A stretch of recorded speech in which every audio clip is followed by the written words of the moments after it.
আপনারা সবাই তো নিলামের প্রতিবেশী, তাহলে আপনারা তো অবশ্যই জানবেন যে নিলামের কি কোনো যমজ বোন আছে? না স্যার। আচ্ছা, কোনো কোনো কাজিন বা ফ্রেন্ড যাকে নিলামের মতোই দেখতে? স্যার, নীলমকে আমরা ছোট থেকে দেখছি, অনেক বছর ধরে চিনি ওদের পরিবারকে। নীলমের কোনো বোন নেই, শুধু একটা ভাই আছে। আচ্ছা আচ্ছা রাজু, তুমি তো অনেক বছর ধরে এখানে কাজ করছো, তুমি নিশ্চয়ই জানবে। স্যার, নীলম দিদির আত্মীয়দের দেখেছি আমি, ওনার বন্ধুদেরকেও আমি চিনি, কিন্তু স্যার এমন কেউ নেই যাকে নীলম দিদির মতো দেখতে। নীলম, ওর জ্ঞান নেই, ও কোমাতে আছে, আর ও তো কিছুই করতে পারবে না।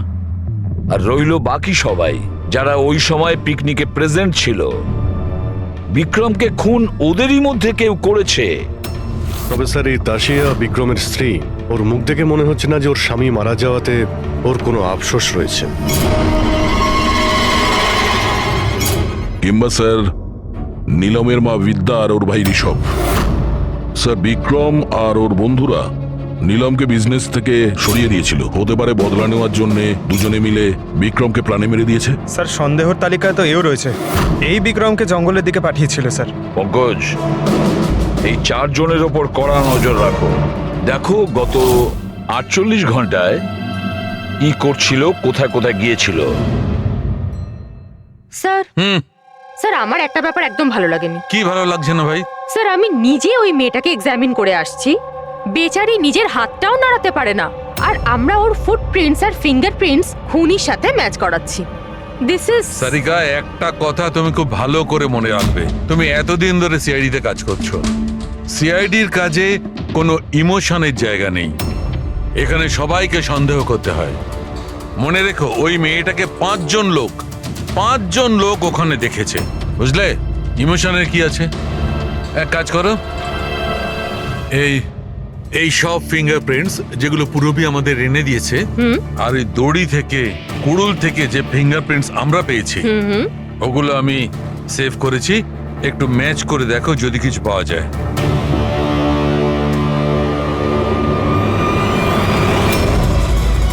গড, এটা তো ম্যাচ হয়ে গেছে। ম্যাচ হয়ে গেছে।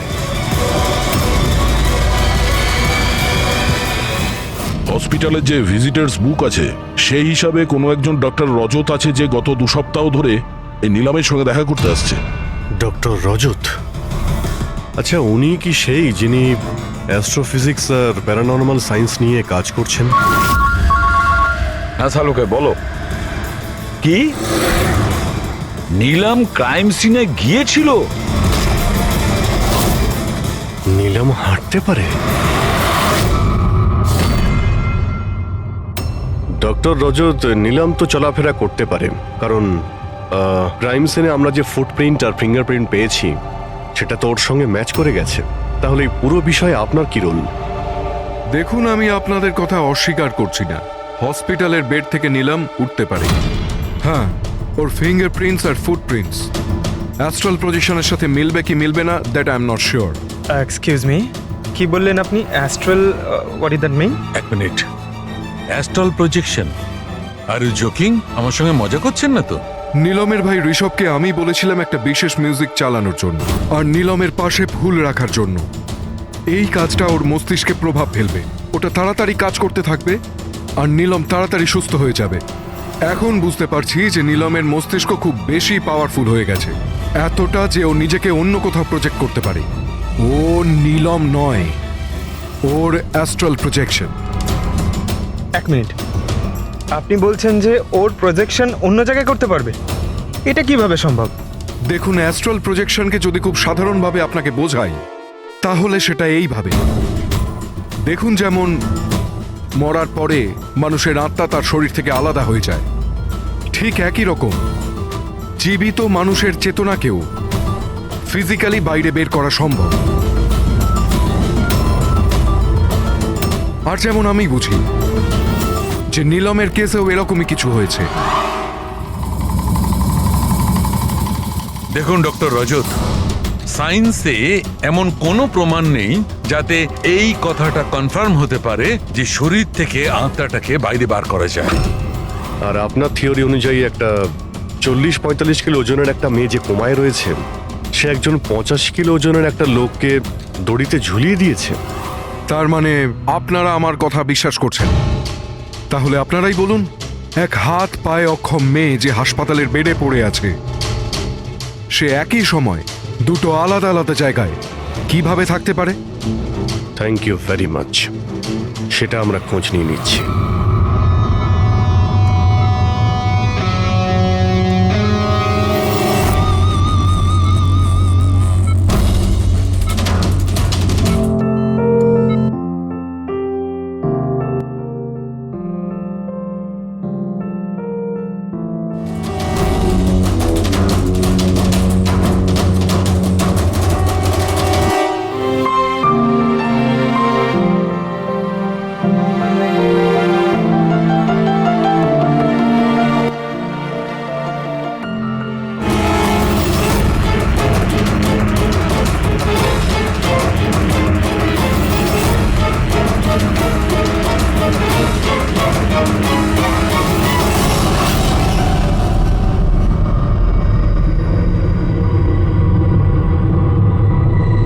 শোনো, আমি তোমাকে কিছু বলতে চাই।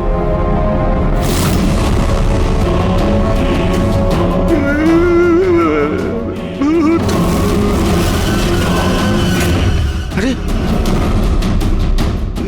এই মাত্র তো ছিল।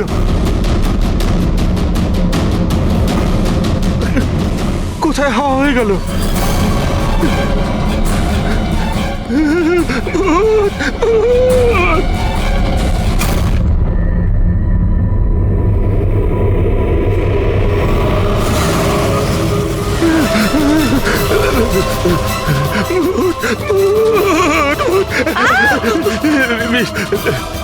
ওখানে ভূত। কোথায়? পুরবি, আমি ওকে নিজের চোখে দেখেছি, ওখানে দাঁড়িয়ে ছিল। ও হঠাৎ করে উধাও হয়ে গেল। কিন্তু নিলাম তো এখানেই ছিল, এখান থেকে ওঠেও নি। এই নিলাম একই সময় দু জায়গাতে?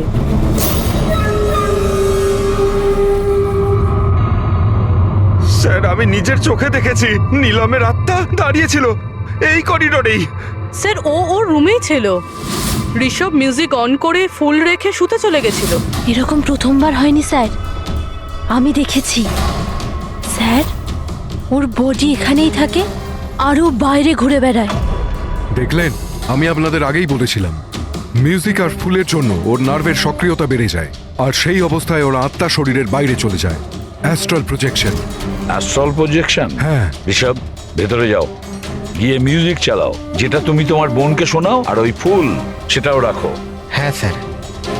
এবারে দেখবো।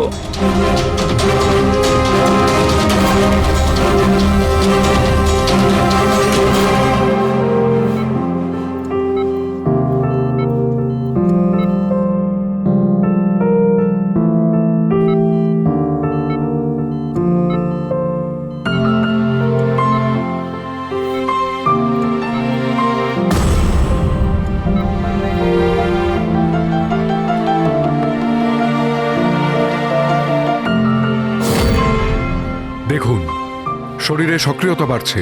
আমি আপনাকে বলেছিলাম না আমি ভুল বলিনি? ঠিক আছে ডক্টর, ওর আঙ্গুলটা নড়াচড়া করছে, কিন্তু ওর অ্যাস্ট্রাল প্রজেকশন কোথায়? শুধু তো আঙ্গুলের রিয়াকশন দেখছি। তাহলে কি পুরো হসপিটালেই ওর আঙ্গুলের ছাপ খুঁজে বেড়াবো? যদি ওর আত্মা ওর শরীর থেকে বেরিয়ে অন্য কোথাও যায়, তাহলে ওর ফুটপ্রিন্ট আর ফিঙ্গারপ্রিন্টও সাথে নিয়ে যায়, তাই না?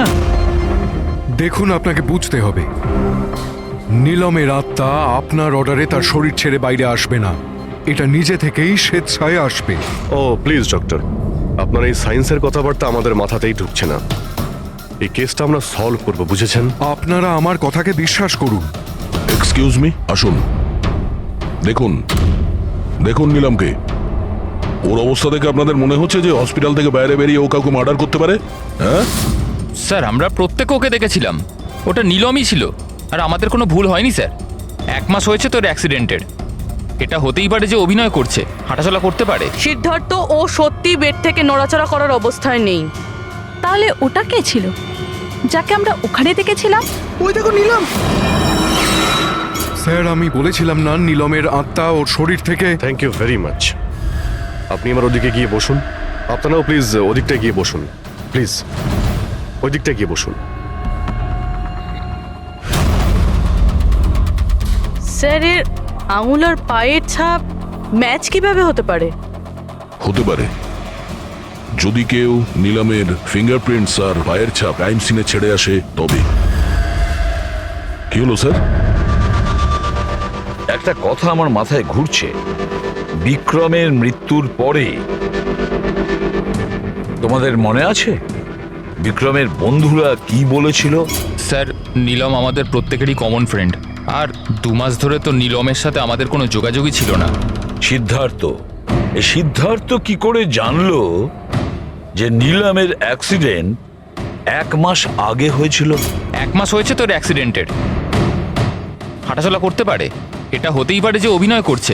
সিদ্ধার্থ, রে, তাশিয়া, মনিকা আর ভূমি, এদের সবাইকে বিউরোতে নিয়ে এসো। সিদ্ধার্থ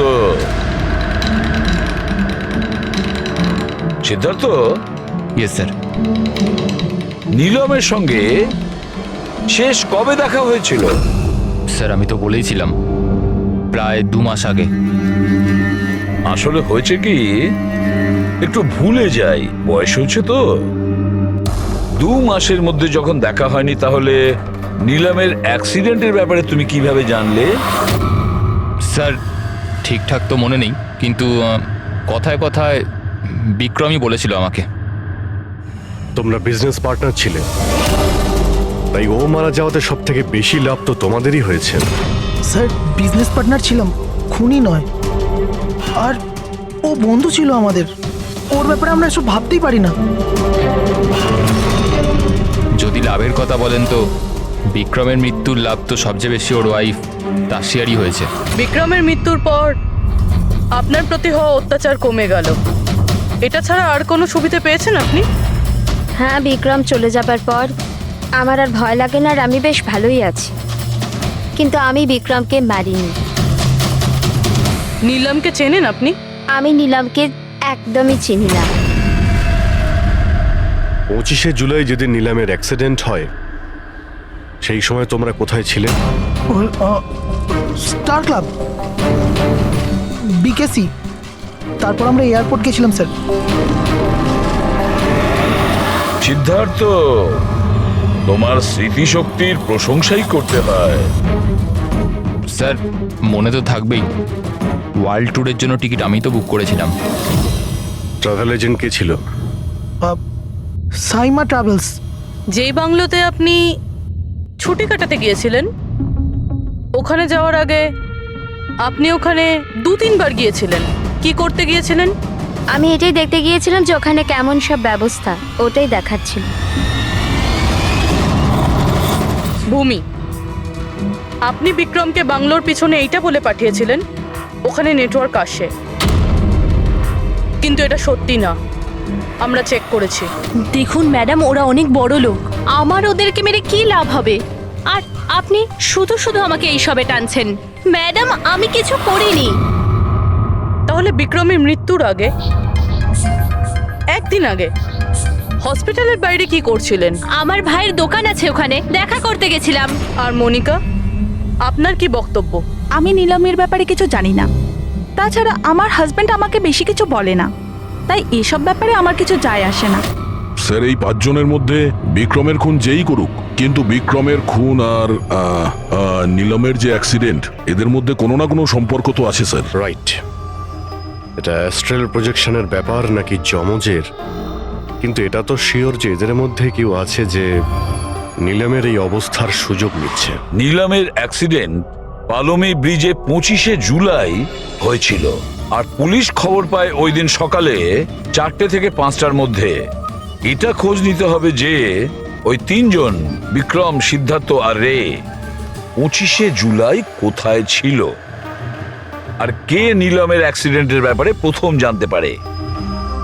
আর হ্যাঁ অভিজিৎ, ওই সাইমা ট্রাভেলস, ওখানেও ভালো করে জিজ্ঞাসাবাদ করো। স্যার।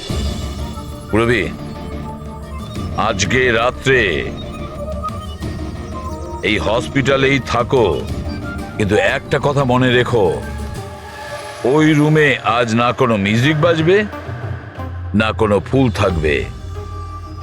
শুধু এটা খেয়াল রাখতে হবে যে নিলামের শরীর থেকে নিলাম বাইরে কিভাবে যায়। বিক্রম, রে, সিদ্ধার্থ, এদেরকে আপনি অবশ্যই চেনেন।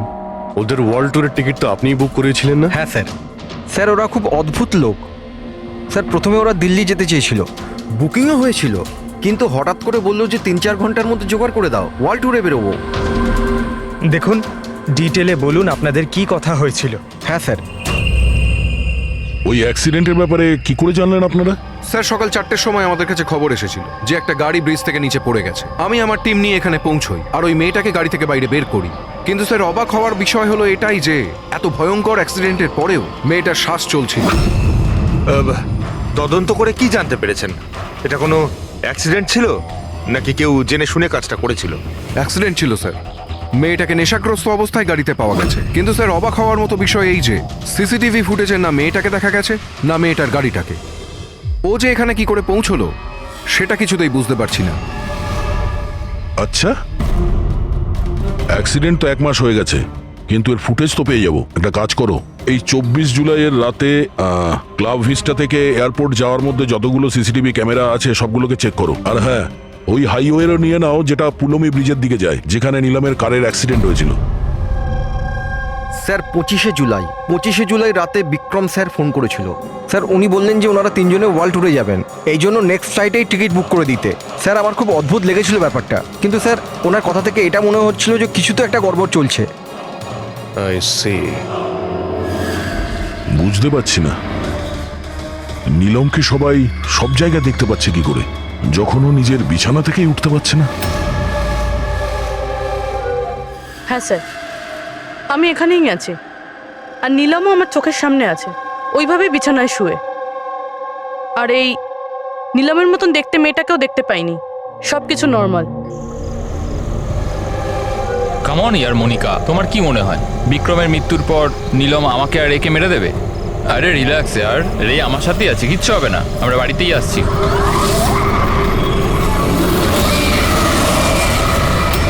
নীলম, নীলম, সিদ্ধার্থ সামনে নীলম দাঁড়িয়ে আছে।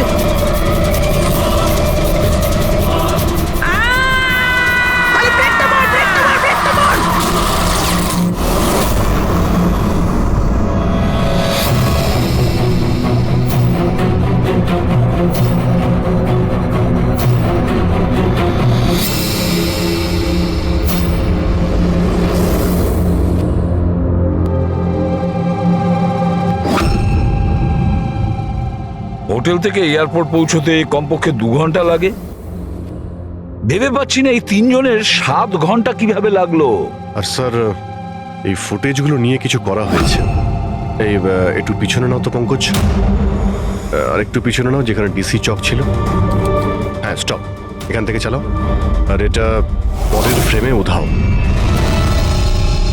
এই ফুটেজ এডিট করা হয়েছে স্যার, এডিট করা হয়েছে। পুলমি ব্রিজের দিকে যাওয়ার রাস্তার সমস্ত সিসিটিভি ফুটেজ তো আমরা চেক করেছি। নিলামের কার তো কোথাও দেখতেই পাইনি। আর যদি নিলাম এই রাস্তা দিয়ে না যায় তাহলে ওর গাড়ি ওখানে ওই পুলমি ব্রিজের নিচে কি করে গেল? স্যার মনে হচ্ছে নিলামের সঙ্গে ওখানেই কিছু হয়েছিল, যেখান থেকে ফুটেজে গাড়িটা উধাও হয়েছে। পুলিশের রিপোর্ট অনুযায়ী নিলামের অ্যাক্সিডেন্ট হয়েছিল 25 তারিখ সকালে 4টে থেকে 5টার মধ্যে, মানে অ্যাক্সিডেন্টটা 24 তারিখ রাত্রে হয়েছিল। যে ট্রাফিক পুলিশ ওই সময় ডিউটিতে ছিল আর সার্ভিলেন্স কপস ডিউটিতে ছিল, ওদের সাথে কথা বলতে হবে। Hello, what? এখন কোথায়? ওকে, ঠিক আছে, আমরা আসছি। স্যার এই সিদ্ধার্থ আর রের গাড়ির অ্যাক্সিডেন্ট হয়েছে। কি? ওরা এখন ব্লু হেল। ঠিক হয়ে যাবে। দেখুন, জানি না। আমরা আমাদের তরফে সম্পূর্ণ চেষ্টা করেছি, কিন্তু এখন পেশেন্টকে বাঁচানো খুব মুশকিল। কি হলো? কিভাবে অ্যাক্সিডেন্ট হলো? কি করে মানে? এই সব নীলমের জন্যই হয়েছে, এসব নীলম করেছে। এটা আপনি কি করে জানলেন?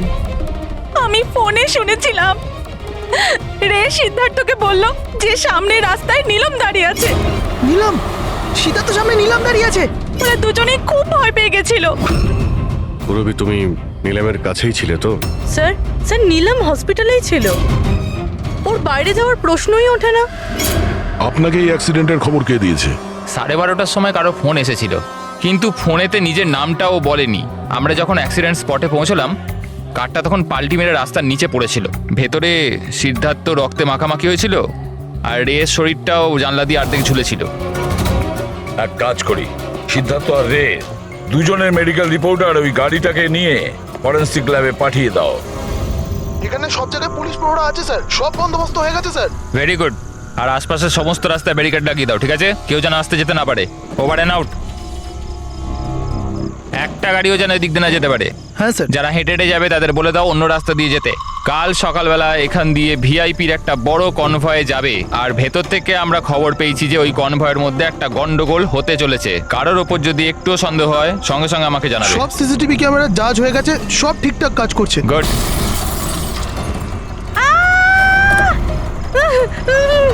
ও my god, oh my god, oh my god, oh my god, I am so sorry, I am so sorry. ওঠো ওঠো ওঠো ওঠো। আমি কিছু করিনি। Get up please, get up. Accident করলেন না নাকি? না না না, আমি কিছু করিনি। He came in front by car. এভাবে কেউ গাড়ি চালায় নাকি? স্যার এ তো মরে গেছে। মরে গেছে? না না না না না, আমি কিছু করিনি। আরে ম্যাডাম, এই সিসিটিভি ক্যামেরাতে সবকিছু রেকর্ড হয়ে গেছে। এটা চালু আছে? হ্যাঁ চলে এগুলো। এটা কেন চলে? অ্যারেস্ট করো ওনাকে। Listen listen listen listen listen. Actually আমার হাজবেন্ড যে আছে, he is a very very rich man. টাকার কোনো অভাবই নেই ওনার। তো যদি আপনারা চান তো এই ফুটেজটা ডিলিট করা যায় না? এক minute. Get up get up get up, save some money, gate up please please, get up please. Madam, হ্যাঁ 10 লাখ। 10 লাখ? সিসিটিভি ফুটেজও গায়েব হয়ে যাবে, তার সাথে সব প্রমাণও। আরে এটার থেকে বাঁচতে গেলে এটুকু টাকা তো দিতেই হবে ম্যাডাম। শুধু টাকা নিলেই হবে না, আরো অনেক কিছু নিতে হবে তোমাদের।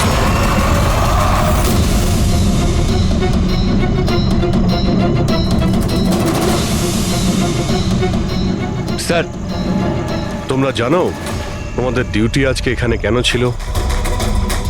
কারণ আমরা জানতে চেয়েছিলাম যে 24শে জুলাই রাত এখানে কার ডিউটি ছিল আর কে টাকা নিয়ে অপরাধীদের ছেড়ে দিয়েছিল। তোমার মতো লোকের পুলিশে থাকার কোনো অধিকার নেই। এবার পরিষ্কার করে বলো, সেই রাতে কি হয়েছিল? তাহলে তোমরাই কি ওই সার্ভেলেন্সের ফিল্মটা এডিট করেছিলে? স্যার ওরা বড্ড প্রেশার দিচ্ছিল। আরে ওরা বড় বড় বিজনেসম্যান, স্যার ওদের হাত অনেক ওপর অবধি। চুপ করো, পরিষ্কার করে বলো কি হয়েছিল। স্যার ওই রাত্রির প্রায় 2:30টার সময় বিক্রম, রে আর সিদ্ধার্থর গাড়িটা নীলমের গাড়িটাকে ধাক্কা মারে, আর ওদের মনে হলো যে মেয়েটা মরে গেছে। ওরা বড্ড ঘাবড়ে গেছিল স্যার। ওরা শুধু আমাদেরকে এটুকুই করতে বলেছিল যে এই সিসিটিভি ফুটেজের ওদের অংশটুকু যেন আমরা বাদ দিয়ে দিই, বাকি মেয়েটা আর ওই গাড়িটার ব্যবস্থা ওরা নিজেরাই করে নিতে পারবো বলেছিল। স্যার সেই জন্য নীলম প্রতিশোধ নিচ্ছে। যখন ওর অ্যাক্সিডেন্ট হয় এরা তিনজন ওকে এখানেই ফেলে গেছিল। নিলাম নয়, অন্য কেউ, যে রে, সিদ্ধার্থ আর বিক্রান্তের উপরে প্রতিশোধ নিচ্ছে।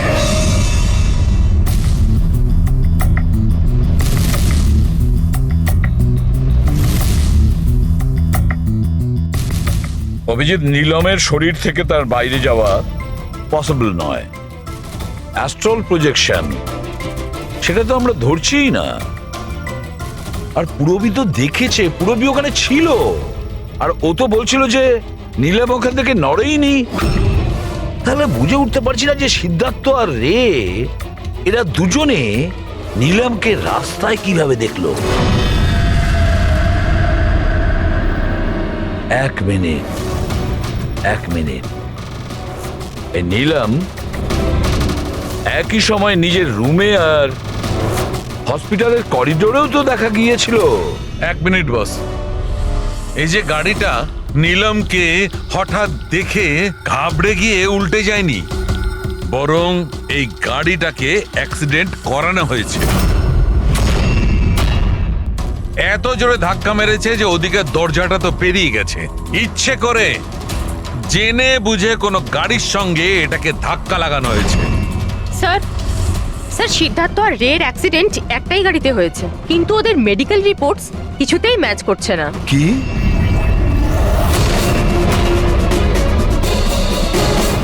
হ্যাঁ বস।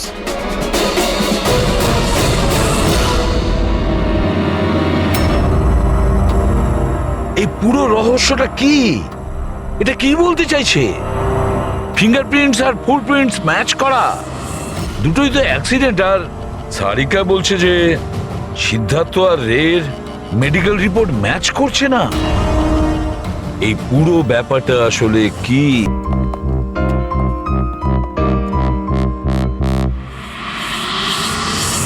যে বিক্রমকে খুন করেছে আর সিদ্ধার্থ আর রের এই অবস্থা করেছে, এই সব কাজ নিলামের নয়, অন্য কারণ।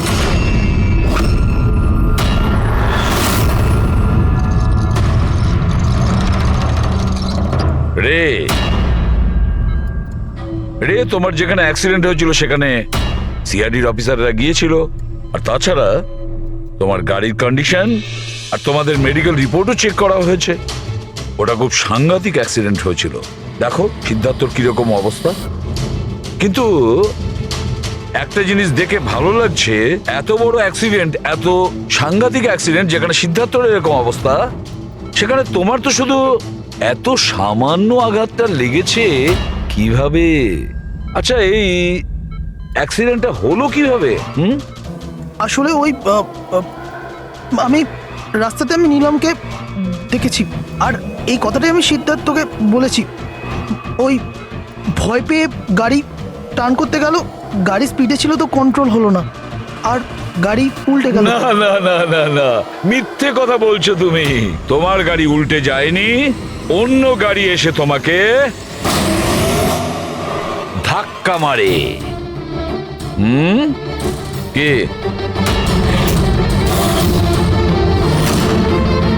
হ্যাঁ স্যার, সিদ্ধার্থকে মারার প্ল্যান আমিই করেছিলাম, আর এতে ভূমি আমাকে সাহায্য করেছিল।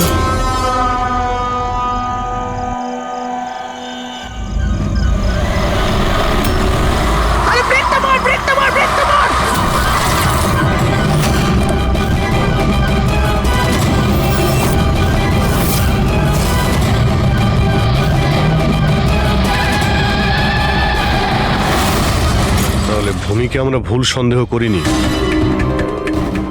আর নিলামের হলোগ্রাম ওটাও তুমি বানিয়েছিলে, তাই তো?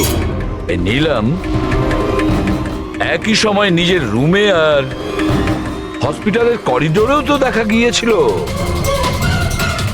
এটা শুধু একটা কারণেই ঘটতে পারে, শুধু একটা কারণে।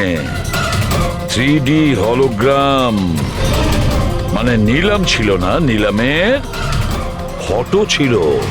হ্যাঁ স্যার, ওই হলোগ্রাম আমি বানিয়েছিলাম, কিন্তু নিলামকে এই অবস্থায় পৌঁছানোর দায়ী আমি নই স্যার।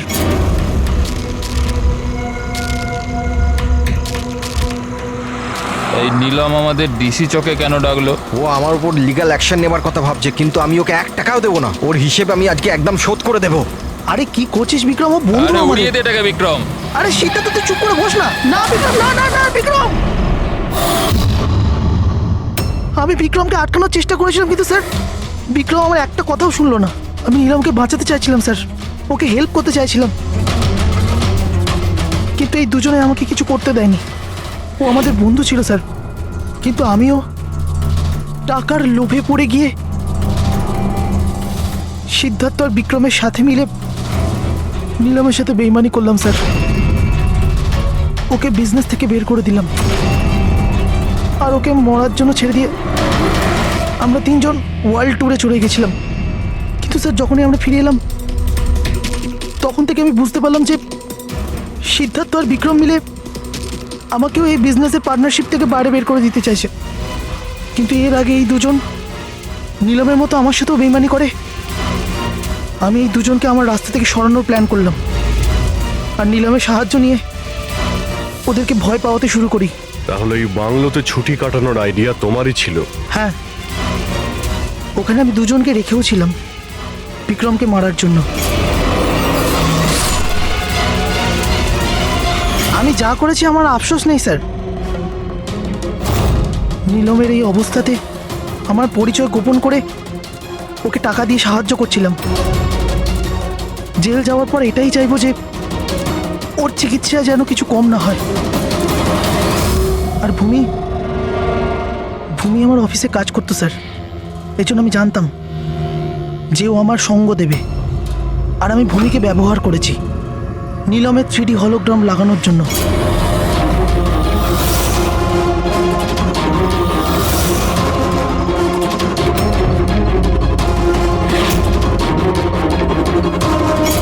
তুমি আর ভূমি যা করেছো সেটা অন্যায়। আইন তোমাদের কোনোদিন ক্ষমা করবে না। কঠোরতম শাস্তি হবে তোমাদের। আইনের ইতিহাসে আজ এক ঐতিহাসিক জয়। ভয়ঙ্কর আসামি বালা সিজু, যাকে বাচ্চাদের অপহরণের জন্য প্রত্যেক রাজ্যের পুলিশ খুঁজে বেড়াচ্ছিল, সে শেষ পর্যন্ত সিআইডির হাতে ধরা পড়ে গেল। এখন সিআইডির টিম বালাকে জিজ্ঞাসাবাদ করবে, আর বালাকে জিজ্ঞাসাবাদের ভিডিও বানিয়ে সেটাকে আদালতে প্রমাণ হিসেবে তুলে ধরবে, যাতে বালাকে কঠোর থেকে কঠোরতর সাজা দিতে পারা যায়।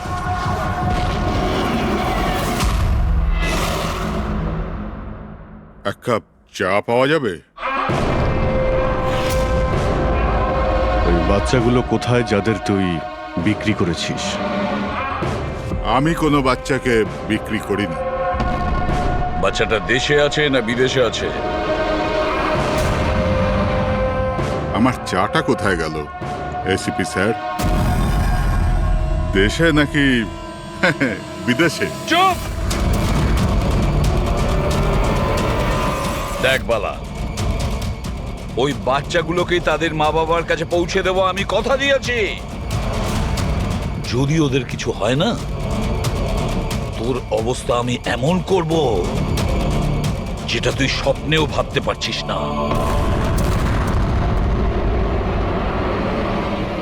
এসিপি স্যার আমাকে হুমকি দিচ্ছেন? তোর কপাল ভালো যে আমরা শুধু মুখে বলছি, কিন্তু যদি দয়া থাকতো তো কি করতো? খুব বেশি হলে আমার জন্য এক কাপ চা নিয়ে আসতো।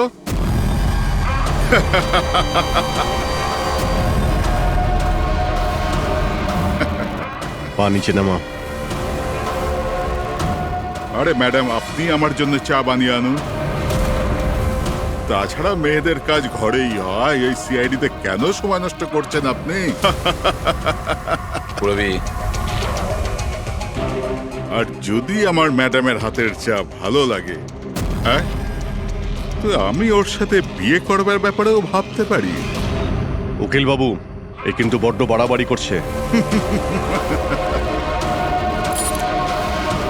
কি তোর এত সমস্যা হচ্ছে কেন অভি? হ্যাঁ,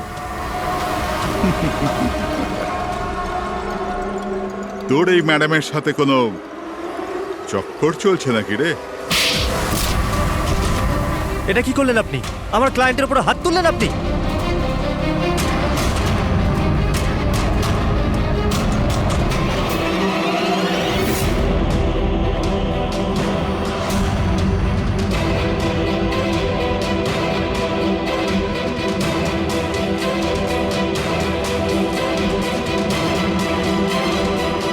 sir, sir, he is dead. কি?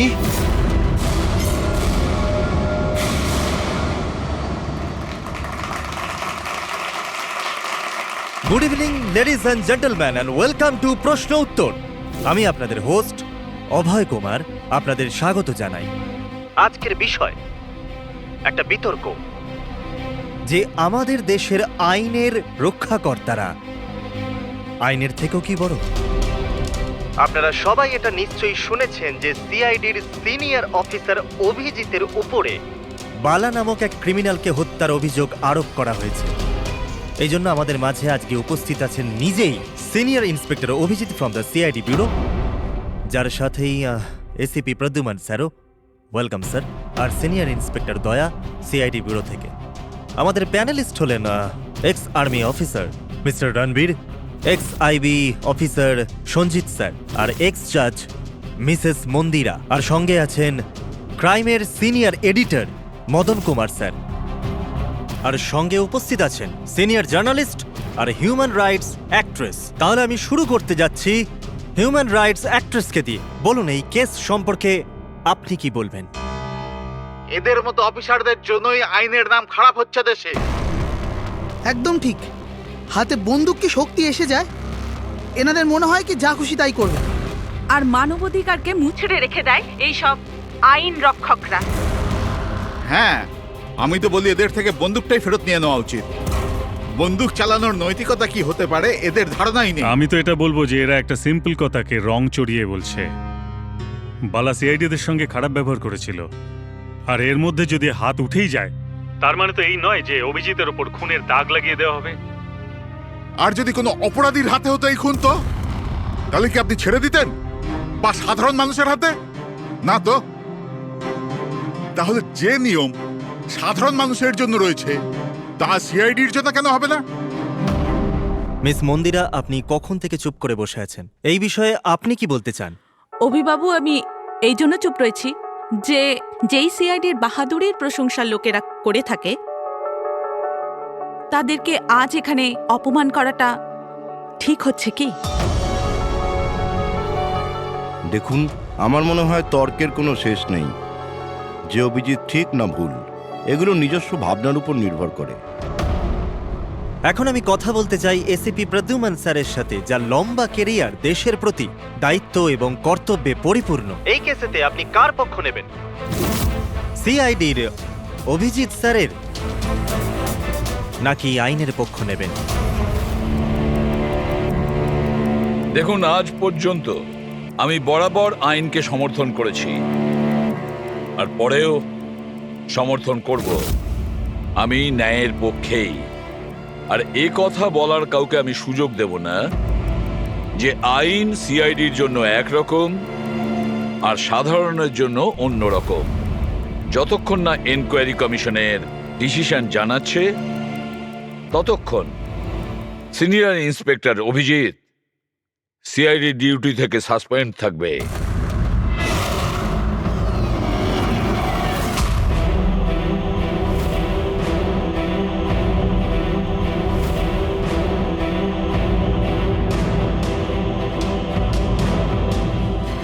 এক মিনিট স্যার।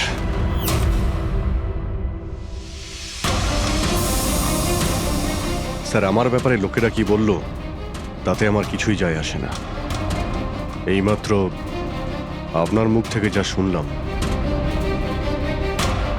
তাতে খুব কষ্ট হচ্ছে স্যার। যা কিছু হয়েছিল আপনার সামনেই হয়েছিল, আপনিও ওইখানে ছিলেন। আপনার বুকে হাত দিয়ে বলুন তো স্যার, আমি কি ইচ্ছে করে ওই লোকটাকে মেরেছি? আর যদি আপনার উত্তর হ্যাঁ হয়, তাহলে আমি আদালতের সিদ্ধান্ত শোনার আগেই নিজে গিয়ে ফাঁসি কাটে ঝুলে পড়বো স্যার। অভিজিৎ, রিল্যাক্স। না দয়া, অনেক হয়েছে। এরকম অনেকবারই হয়েছে। অনেক সময় দেখেছি কিছু মানুষেরা আমাদের উপরে অপবাদ দেয়, আর স্যার আমাদের পক্ষে থাকার বদলে আমাদের সাসপেন্ড করে দেন। আর আপনারা বড় বড় কথা বলছিলেন মানবাধিকারের। কি বলছিলেন আপনি? আমাদের হাত থেকে বন্দুক নিয়ে নেওয়া উচিত। আজ আপনারা বাড়িতে সুরক্ষিত হয়ে যে হোলি আর দীপাবলি কাটাতে পারেন সেটা সেই কারণ আমাদের হাতে বন্দুক রয়েছে।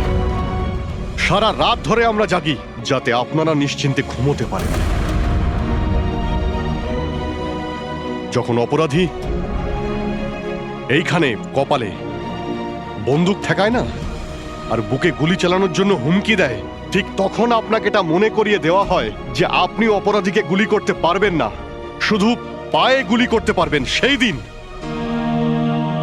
দিন আমি আপনাদের কাছে হিউম্যান রাইটস আর মানবাধিকারের স্পেলিং জিজ্ঞাসা করব। সেই দিন। আজ আমি সবার সামনে জোর গলায় বলতে চাই, বালার মতো অপরাধীদের বেঁচে থাকার কোনো অধিকার নেই। এমনি তো আদালত তোকে ফাঁসিরই হুকুম দিত। আগে মারা গেছে বলে এত প্রশ্ন কিসের জন্য? এত বছর ধরে সিআইডি যদি আমার হাত বেঁধে না রাখতো, তাহলে এই অপরাধীদের অনেকদিন আগেই আমি শায়েস্তা করে দিতাম। আর এমনিতেও এমন আইন থেকে কি লাভ যা অপরাধীদের শাস্তি দিতে পারে না? আর সেই আইন আমায় কি সাসপেন্ড করবে? আমি নিজেই আইনকে সাসপেন্ড করছি।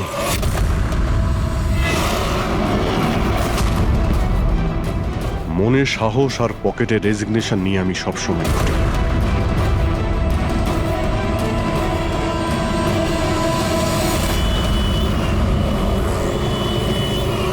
আরে ভাই, আমরা তো হলাম বন্ধু। বন্ধু কি চাই বলো তোমার?